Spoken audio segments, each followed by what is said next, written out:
ఉన్నాయి. మనము ఓపి పట్టడమే, మనం ఓపి పట్టడానికి అన్ని పథకాల నుంచి మాట్లాడితే అందరూ కలిసిపోతారు. ఇది కాబట్టి ముగిస్తుంది, వేగంగా ముగిద్దాం. మనం చేయాల్సిందంతా ఓపి పట్టడం. ప్రజల్లోనే ఆగ్రహం వచ్చేస్తుంది, ప్రజల నుంచే తిరుగుబాటు వచ్చేస్తుంది. ప్రజలే ఆవేశాన్ని అర్థం తెచ్చుకొని రోడ్డుకి అడ్డంగా నిలబడిపోయేటటువంటి పరిస్థితులు అతి త్వరలోనే ఉంటాయి. ఎందుచేతంటే అమ్మకు మరణం లేదు, నాన్నకి నాన్న మాత్రం ఎందరో రెడీ చేస్తారు. రైతు భరోసా లేదు, మాటలు మాత్రం రైతులు బీమా తీసేస్తారు.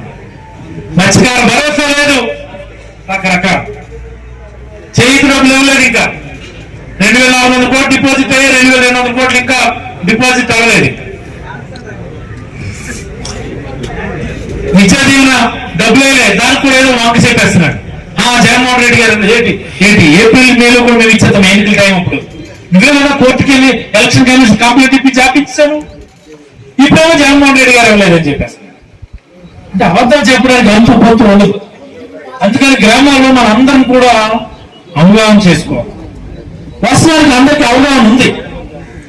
ఎందుకు అవగాహన ఉందని మాకు చెప్తాను, 2 అంశాలు మీకు చెప్తాను. కొద్దిగా ఒక 10 నిమిషాలు నాకు టైం ఇవ్వండి. ఇందాక మా మామయ్య మాట్లాడాడు, చిన్నారమ్మ. మా మామ మాట్లాడుతున్నప్పుడు మీరు అందరూ ఏమనుకున్నారు, నాయన మా చిన్నారమ్మ కాయ నీలో పాలు వేస్తున్నట్టాడు, ఈసారి పాటి బాగా చేద్దాం అందరూ అనుకున్నారు. వాస్తవం ఇదే అనుకున్నారు మీరు. కానీ చిన్నారావు గారు కరెక్ట్ గా ఎంత కరెక్ట్ గా మాట్లాడారు. అంటే గ్రామాల్లో ఉన్నటువంటి కార్యకర్త అనేవాడు ఎంత ఆవేదనతో ఉన్నాడన్న విషయాన్ని పక్కన పెడితే ఎంత ఎలర్ట్గా ఉన్నాడు, ఎంత జ్ఞానాన్ని పెంచుకుంటున్నాడు అనేదానికి ఇది చిన్న నిదర్శనమైన సందర్భంగా మీకు అందరికీ. మున్సిపాలిటీ కార్యకర్త మామూలుగా వాడి నుంచి అంత సబ్జెక్టివ్ మ్యాటర్స్ నేను ఎప్పుడు ఎక్స్పెక్ట్ చేయను. నిజంగా దుబారాగా ఉంటాడు మనిషి, దుందాం అంటాడు, అసలు తందుదాం దుందాం అని అంటాడు. ఆయన ఫోన్ చేసి అని మా వీధిలో గొడవ ఏంటండి ఆయన అన్నాడు. చిన్న ఎగ్జాంపుల్ చెప్తున్నాను. ఏంటో గొడవ అంటే వీళ్ళు ఇష్టానుసారం మీకు పెన్షన్ పెంచిచ్చేస్తాము, స్త్రీలు ఇది ఇచ్చేస్తాం అని చెప్పేసి జనాల్ని బాగా ఇది చేస్తున్నారు సార్, నేను అడ్డుకున్నాను సార్ అన్నాడు. నువ్వు ఎవరి ప్రమోషన్ ఆడింది కదా, ఆవిడ ప్రమోషన్ ఆడింది, మన ప్రమోషన్ ఉంది, మన ప్రమోషన్ మనం చేయాలి, ఆవిడ ప్రమోషన్ చేస్తారా అన్నాను నేను. లేదనే మాకు అదే విషయం మీద డిస్కషన్ వచ్చింది, మేము ఇద్దరు డిస్కషన్ పడా. నేను అడిగి మీరు ఎలాగిచ్చేస్తారా, ఇంత పెంచేసి పెన్షన్లు ఇప్పటికే 65 లక్షల మంది మేము ఇస్తున్నాం పెన్షన్లు, 3,000 ఇవ్వడానికే మేము తిప్పలు పడుతున్నాం, మీరు 50 సంవత్సరాలు కన్నారంటే తక్కువలో తక్కువ 80 లక్షల 5 కోట్ల మందికి పెన్షన్లు ఇవ్వాలా, 1 కోటి మంది మీరు ఎలాగిచ్చేస్తారా అనుకుని అడిగాను. 4,000 కోట్లు అవుతాయి నెలకి, సంవత్సరానికి ఏమో 45,000 కోట్లు అవుతాయి పెన్షన్కి, ఎలాగిచ్చేస్తారా అన్నాడు. నాకు అసలు అర్థమవ్వడం వస్తుంది, లెక్కలేకపోయినా ఇంకెలా ఆలోచిస్తున్నాను. మళ్ళీ అన్నాడు మహిళలు కలిగిచ్చేస్తారా నెల 1,500 తక్కువ మంది ఉన్నారు, చేతి మనం 20 లక్షల మందికి 18,750 చొప్పున ఇవ్వడానికి సంవత్సరం 4,500 కోట్లు, 4 సంవత్సరాలకి 18,000 కోట్లు అయింది. ఈ రాష్ట్రాలకి 6,500 కోట్లు చెప్పి 26,000 కోట్లకి నానా తిప్పులు పడ్డాం మనం. ఈ నెలకి ఇచ్చేస్తారనే 1,00,000 కోట్లు ఇవన్నీ అవుతా చెప్తున్నాను. అందుకే నేను ఒప్పుకోవట్లేదు, గొడవ పడ్డాను నేను. అంటే గ్రామ స్థాయిలో ఒక కార్యకర్త చాలా ఏపుగా ఉన్నాడు. మనము వారికి ఉన్నటువంటి నాలెడ్జ్ కూడా గ్రామ స్థాయి నాయకులు ఉపయోగించుకోవడం లేదా నాకు అనిపించింది. ఆ రోజు అది మాట్లాడడం లేదు, ఆడి మాటలు పరిగణలో తీసుకోవడం లేదు, మాట్లాడగలిగేవాడు లేకపోతే జ్ఞానం ఉన్నటువంటి వాడిని ముందు పెట్టడం లేదా అని నాకు ఆ రోజు అనిపించింది. ఈ విషయాన్ని ప్రతి గ్రామ స్థాయి నాయకుడు, వార్డు స్థాయి నాయకుడు కూడా పరిగణలో తీసుకుని ప్రతి యువకును కూడా ముందు పెట్టి కార్యక్రమాన్ని తీసుకెళ్ళాలని సందర్భంగా మీకు అందరికీ నమ్మకం. కలుపుకొని వెళ్ళేటటువంటి విధానం మనందరూ కూడా సరి చేసుకోవాలి. మీకు ఇంకో చిన్న ఎగ్జాంపుల్ చెప్తాను. ఎన్నికల ఫలితాలు వచ్చాయి, మనం ఓడిపోయాం. మనం ఎవరి గ్రామంలో ఏడుపు పెట్టుకొని ఉన్నారు. ఒక సర్పంచ్ ఫోన్ చేశాడు నాకు, మధ్యలో వచ్చినాడు మా సర్పంచ్, తిట్టాడు పట్టుకొని. ఫోన్ చేసి ఆ రోజు మార్నింగ్ ఆ ఊళ్ళో 4 మైళ్ళు వచ్చారు కదా, వచ్చారు. అయ్యా బాబు ఇలా అయిపోయింది, మరి ఏం చేస్తాం, మన అందరం ఎక్కడి నుంచి కొద్దిగా హుషారుగా ఉండండి, ఒకసారిగా పని చేద్దాం ఆ బాధ లేదు అది చెప్పాల్సింది అది చెప్పాను. సరేనమ్మా ఏం ఆందోళన అయిపోద్దని నేను చెప్పాను. అక్కడి నుంచి ఒక గంట 2 గంటల తర్వాత ఊరు సర్పంచ్ నాకు ఫోన్ చేసి ఏమన్నాడంటే, సార్ మా ఊరు మైళ్ళు వచ్చారంటే కదా, మీరు వాళ్ళతోనే రాజకీయాలు చేసుకుని మేము రాజకీయాలు మానేస్తాం అయితే అనుకున్నాను. ఇదే నేనేమి అబద్ధం చెప్పండి, ఉన్నాడు ఇక్కడ సర్పంచ్. మరి నాకు కోపం వచ్చింది. నాకు ఊరే నీకు బుర్రా బుద్ధి ఉన్నదిరా, ఇలాగే తిట్టా, నీకు బుర్రా బుద్ధి ఉన్నదా? 2019 ఎన్నికల్లో మీ బూత్ నాకు మెజార్టీ రాడు. 2022 సర్పంచ్ ఎన్నికల టైం అప్పుడు ఎవరికో ముఖ్యమంత్రి తెలియని తీసుకొచ్చి సర్పంచ్ చేయండి యునానిమస్కి ఇచ్చేస్తాం మా ఊరు అంటే నేను ఒప్పుకోలేదు. బలవంతంగా మన కోసం పనిచేసినాడు మన కార్యకర్త మన నాయకుడు సర్పంచ్ అవ్వాలని నీకు నిలబెట్టి అవసరమైనటువంటి సపోర్ట్ ఇచ్చి ఆడికి కాలు పట్టుకుని బ్రతిమలాడి నీకు సర్పంచ్ చేసి మళ్ళీ 2024 ఎన్నికల్లో కూడా మీ బూత్ మెజార్టీ రాదు. అన్ని పోయినాయి. ఇప్పుడు కూడా నువ్వు మీరు ఆతోనే పని చేసుకోండి, మేము రాము, మాకు అవసరం లేదు, మేము మానేస్తాము అంటే నీకు బుర్రా బుద్ధి ఉన్నదా? కలుపుకొని వెళ్తావా, విడిచిపెట్టేస్తావా? మానేస్తా మానేరా అని చెప్పాను. తిక్కరైపోయింది. నేను చెప్పింది రైట్ అంటావా అని అంటావా? దయచేసి నేను ఎవరో పాయింట్అవుట్ చేయడం కాదు, ఈ పద్ధతిని మనము మార్చుకుందాం. అలా సుమన్ వచ్చాడని చెప్పి మోహన్ ఫీల్ అయిపోవడం, మోహన్ వచ్చాడని చెప్పి సుమన్ ఫీల్ అయిపోవడం, సుమన్ వచ్చాడని చెప్పి భీమన్ అయితే ఈ బండి రావుది. ఇక్కడి నుంచి అయినా సరే గుర్తుపెట్టుకోండి,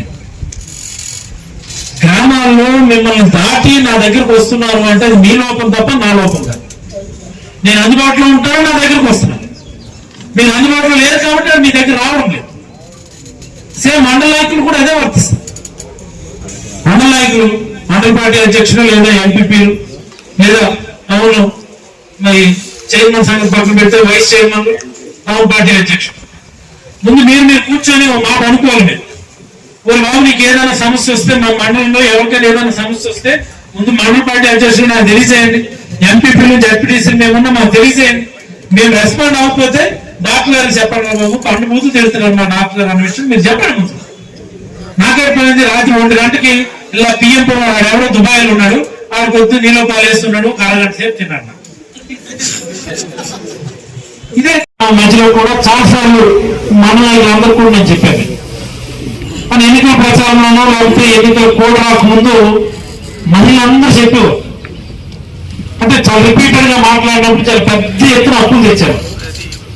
జగన్మోహన్ రెడ్డి గారు మళ్ళీ వైఎస్ఆర్ అంటే రుణమాఫీ అనౌన్స్ చేస్తారన్న ఉద్దేశంతో మహిళలందరూ కూడా డిసెంబర్ కి లోన్లన్నీ తిరిగి కట్టేసి పెద్ద ఎత్తున అప్పులు తెచ్చారు.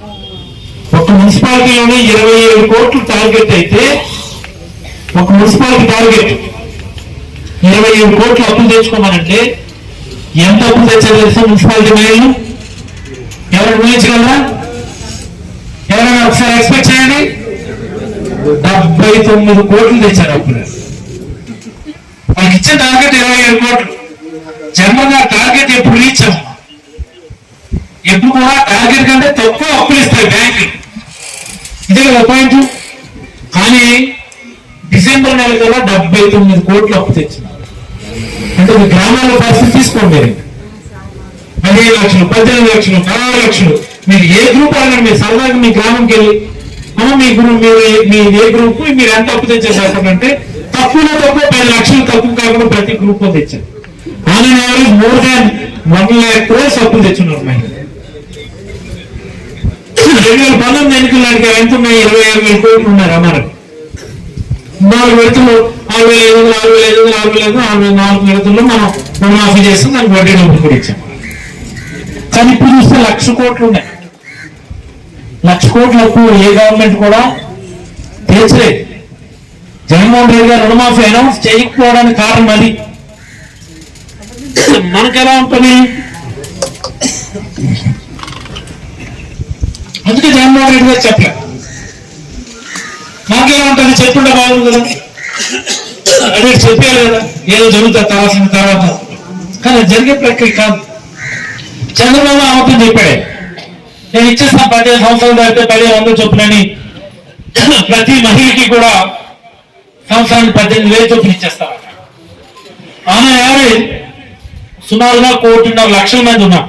18-50 సంవత్సరాల మధ్యలో ఉన్న మహిళ 1.5 కోటి. అంటే సంవత్సరానికి ఎంత ఇవ్వాలా? 27,000 కోట్లు ప్రతి సంవత్సరం 18-50 సంవత్సరాల మధ్యలో ఉన్న మహిళలకి ఇవ్వాలి. అంటే 1,00,000 కోట్లు సుమారుగా ఈ 5 సంవత్సరాలకి దాటి ఇవ్వాలి. చంద్రబాబు ఇవ్వలేదా? ఇవ్వలేదు. కానీ అమ్మకాలు మాత్రం చెప్పగలరు. మా మామ చెప్పినట్టు ఈయన చెప్పిన అమ్మకాలకి పవన్ కళ్యాణ్ గారు మోడీ గారు గ్యారంటీ ఇచ్చారు కాబట్టి మహిళలు సైలెంట్ గా రోజు మనతోనే తిరిగారు, మనతోనే కాన్వేకి వచ్చారు, మనతోనే బూత్ దగ్గరికి వచ్చారు, మనిషి మీద కూర్చున్నారు, లోపలికి వెళ్ళారు, ఓటేసి వచ్చారు, మళ్ళీ మనిషి మీద దగ్గరికి వచ్చి శ్రీనయ్య మీకే వేసినారు అని చెప్పారు. మా పాలన శ్రీనయ్య ఫోన్ చేసి ఈసారి బ్రహ్మాండం సార్ మీకు మా పంచాయతీ ముందు రేగిపోతారు, నిజంగానే రేగిపోయింది. అన్ని బూతులు కూడా పట్టి ప్రయాణిస్తున్నారు. సేమ్ పెన్షన్ కూడా అదే సంగతి. మనం 3,500 అన్నాం బడ్జెట్ పరిమితులను బట్టి. చంద్రబాబు 4,000 ఇచ్చేస్తానన్నాడు. ఇప్పుడేమో 4. ఇప్పుడు రోజు ఈనాడు పేపర్ మీరు చూడండి, చాలా మంది అర్హులు ఉన్నారు పెన్షనర్లు. వైఎస్ఆర్ కాంగ్రెస్ పార్టీ వాళ్ళు వాళ్ళ పార్టీ వాళ్ళకి ఇచ్చిస్తున్నారు, మన పార్టీ వాళ్ళకి ఇచ్చామా? అడిగి నోడికి అడగినోడు పాపడుతున్నాం. అడిగిన ప్రతి వాడికి మనం ఇచ్చిస్తాం. ఏదో ఓటేస్తానులే అడుగు ఉపయోగపడతానులే అనుకుని చెప్పేసి మన పార్టీ చూసాం. ఎక్కడైనా చూసాం మనం? ఇప్పుడు రోజు ఏం రాస్తున్నారు పేపర్లో? చాలా మంది అనుభవం, చాలా మంది ఈనాడు ఒక ట్రెండ్ క్రియేట్ చేస్తానంటే ఏదో వైసీపీ వాళ్ళకే పెన్షన్ ఇచ్చేసుకున్నారు, తీసేయాలని ఉంటుంది. తీసినా ఒక గ్రామంలో 1000 పెన్షన్లు ఇచ్చి ఉంటాం. 4 పెన్షన్లు రకరకాల కారణాలతో అయిపోయింటాయి. వాడికి 2,000 SFTలు ఉందని, లేకపోతే కాలు ఉందని, లేకపోతే కొడుకు ఉద్యోగం అనేది 4గురికే వచ్చిండు. వాళ్ళు మా గ్రామంకి వెళ్ళి వాళ్ళని గడప ఆ 4 మాత్రం ముందు మన ఎదురుగా నిలబడి ఉండేవారు. కనిపించమని పట్టు పక్కన ఎవరయ్యా నాకు పెన్షన్ రాలేదా, ఈ గొలుగు తీసాడని.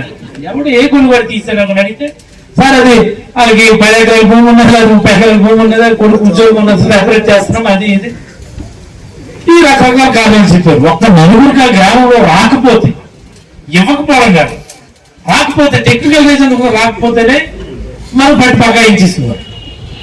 పెన్షన్ వచ్చినవాడికి చంద్రబాబు గారు ఒక్కరికి పెన్షన్ కట్ చేసినా కానీ ఉంచుతారు. అంటే రాబోయే 3 నెలల్లో 6 నెలల్లో ఈ పెన్షన్ వడపోత కార్యక్రమం మొదలు పెట్టినప్పుడు వాళ్ళు కూర్చునేటటువంటి కుర్చీ కుషన్ మీద కూర్చున్నట్టు ఉండదు, కింద నుంచి ముందు మీద కూర్చున్నట్టు ఉంటుంది. అందుకని రాబోయే కేవలం 3 నెలల 6 నెలల కాలంలోనే ఈ ప్రభుత్వం ప్రజా విశ్వాసాన్ని